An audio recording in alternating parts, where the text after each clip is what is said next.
Rare perfection for one hurler has him atop our Who's Hot list. Hi, and welcome to Fantasy Baseball Matchup presented to you by Levitra here on CBSSports.com. I'm Amber Wilson. In just his second start off the disabled list, Dodgers starter Hiroki Kuroda absolutely baffled the Braves and had a perfect game going until Mark Teixeira's leadoff double in the 8th inning. Kuroda had to settle for a one-hit shutout instead, extending his string of scoreless innings to 16 since his 3-week stay on the shelf with shoulder tendinitis.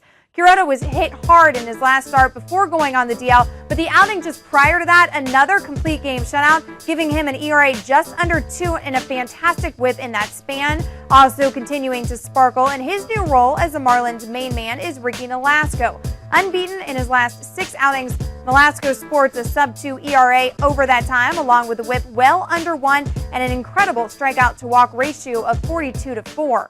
Ubaldo Jimenez is finally starting to turn things around in Colorado. The young righty, who was a key factor in the Rockies' playoff run last year, has wins in 3 of his last 4 trips to the Hill. His walk totals are still too high for our liking, but we'll gladly take his recent performances over those in the first 2.5 months of the season.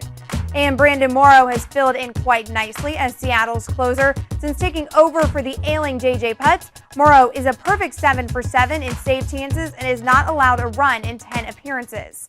At the other end of the spectrum, we find Kansas City's Brian Bannister shelled in back-to-back starts. After 2 strong performances, Bannister hasn't gone more than 5 innings in his last 2, having surrendered 13 earned in less than 10 frames of work.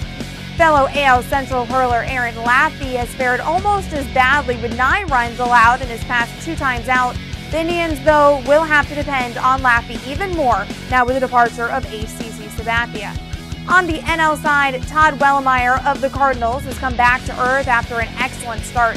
The veteran right-hander also hasn't made it past the 5th inning, his previous 2 times to the rubber, both losses. After giving up 6 earned on 12 hits to the Mets on July 1st, Wellemeyer followed it up with a 3-run, 9-hit performance against the rival Cubs. It's time for a quick break, but when we return, we'll take a look at some hot and cold hitters, so don't go anywhere.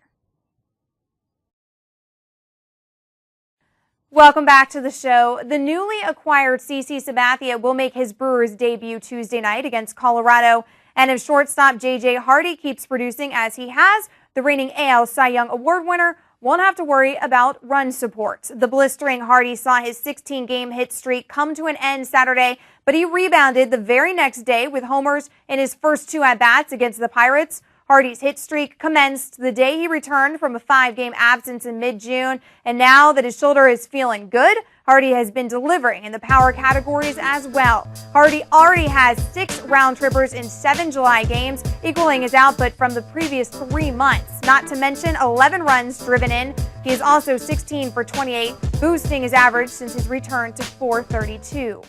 Hardy and the Brewers will welcome the hot bat of Matt Holliday, who went deep 3 times and drove in 9 runs over the weekend versus the Marlins. Holliday has also been clicking on all cylinders after a bout with the injury bug as he finished the Rockies' 7-game homestand with a .429 clip.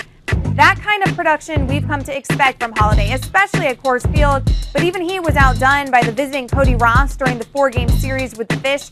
Ross ranked 3 hits in each of the contests, and check out his RBI totals for the final 3 games, 5, 4, and 5. Simply outstanding. Ross has already set career highs in homers and ribbies, and this his 3rd full season in the bigs.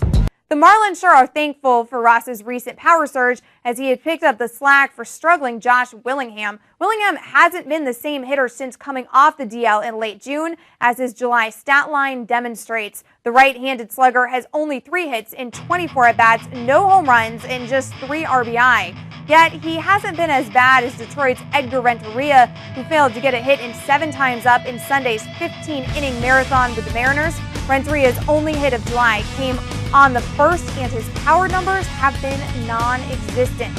And speaking of non-existent power, Houston's Miguel Tejada has fallen off the home run radar, having not left the yard since June 19th. Tejada has been a double play machine of late, and we don't mean at the defensive end. In his last 16 games, Tejada is batting .230 with only 1 run driven in.